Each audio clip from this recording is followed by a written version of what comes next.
Alright, welcome to the Jag-Tester. We put together this video so that you all don't have to be here 30 or 40 minutes before your heat time to hear this speech. But it's super important that you listen to the whole video because you are responsible for knowing all the information in the video, and not knowing the information could result in a DNF on the Jag-Tester. So first things first, this is the oldest benchmark workout in this gym. This was actually done for the first time before the gym ever even opened, and so it's held in very high regard. It's how you get your stamina badge. It's one of our leaderboard workouts. And on this day, you are not just participating in a workout, you are doing it for a reason, with the goal of achieving something. And thus far, movement standards are held at the highest level. We'll actually set up phones to videotape the workout. We'll go back through and count some of everybody's reps to ensure that you were at least getting just about, if not literally, everything done. If we find that you were short on reps on things, hey, you still got a great workout, but it won't count for any records or for your stamina badge or any of that. So make sure, even if you gotta use a whiteboard, that you notate and get all 550 reps of this workout done. Err on the side of caution. If you lose count a little bit, go a little bit over. Looking at movement standards for the workout and how this is going to flow through, you have to do everything to the letter of the law the right way, because of what we talked about before. If you are missing depth or height or whatever on something, you'll get a warning. If you get 2 or 3 warnings over the course of the whole workout, Adam or I will just mark on a board that you weren't following standards. Again, you're not getting kicked out of the gym or anything. You can still finish the workout and get great exercise in. It just won't count towards your badge or any records or anything like that. We'll shoot you a note afterwards to let you know. We're not gonna shame you in front of everyone or anything ridiculous like that.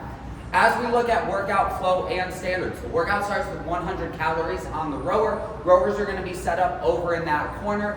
That's while you're complete your row, pretty self-explanatory. Just keep gas on the rower until the number says 100 or 80 for women. From there, you will walk yourself over into the vault where you will complete 90 wall balls. Wall balls are a movement standard nightmare in CrossFit. When squatting, you gotta make sure that you get down until your hip crease is below the line of your knee. That's what a full depth squat looks like. As you come back up to the top, the center of your wall ball has got to touch. The eyes are higher of the Jaguar for men, the top of the nose or taller for women. Make sure the center of the ball is getting above it, not just the top of the ball is getting as high as it. That's where it needs to make contact with the wall. As you come back into the next rep, squat, toss up, no problem. From there, bikes will be set up in the gap right here between the vault and this area. Hop on a bike for 80 calories, 80 for men, 64 for women, making sure that your ass stays on the seat until you finish the number of calories. Quick note on the machines, do not clear your own screen. Me, Matt, and if Webb's around to help judge that day, we'll look at your screen, reset it for you, just so we make sure that you've done all the calories on both machines. No getting away with anything.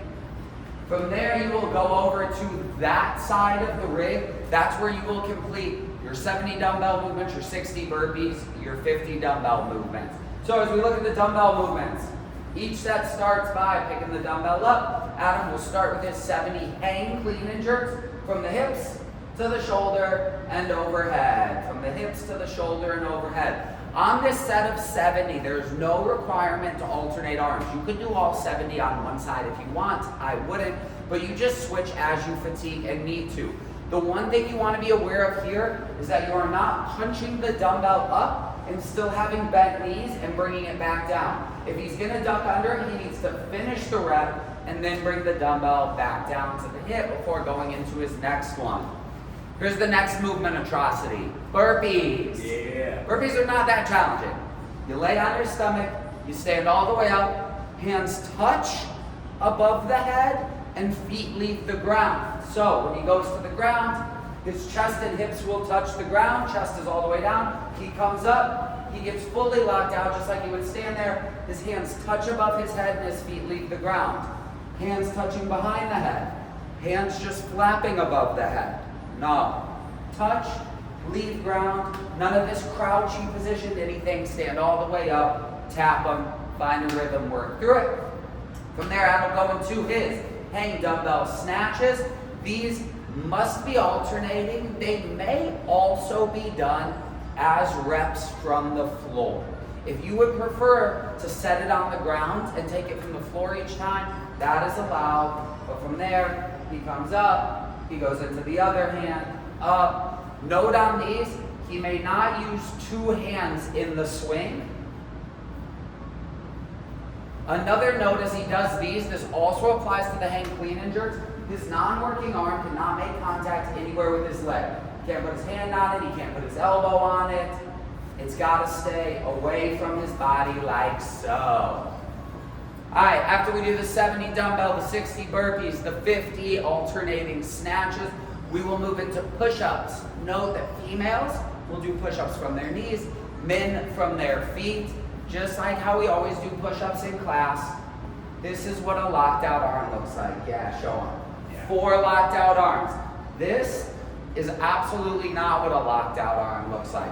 You got to push yourself all the way to the top, and you got to touch your chest to the floor at the bottom.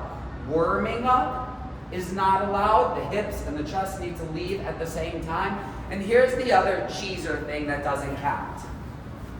The end of each set, because let's say you're going to break this up into 8 sets of 5. If you don't complete the last rep of each set, you have not done 20% of the push-ups. So on my final rep, if I go down and on the way up, I bring my knees to the ground, I didn't do that rep of the push-up. Lock it all the way out before you take your rest.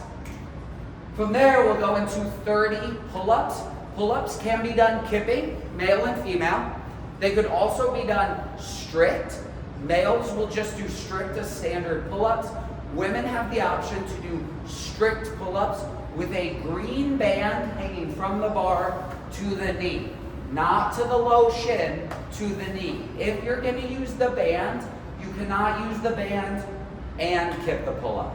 We're looking for a clear dead hang at the bottom. I'm all the way locked out with my arms and the chin clearing the bar at the top.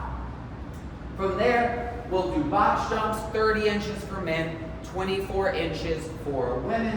When doing a box jump, we need to jump with 2 feet onto the box, lock all the way out at the top before we go back down. And then after you complete your 20 box jumps, you will do 10 2 kettlebell farmers carries, 70s for men, 53s for women. Those start at a taped line that will be down come day up on that side by the windows.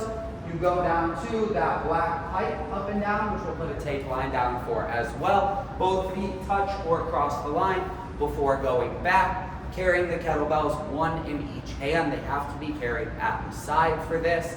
It is lengths, not down and backs. So 1, 2, 3, all the way up till 10.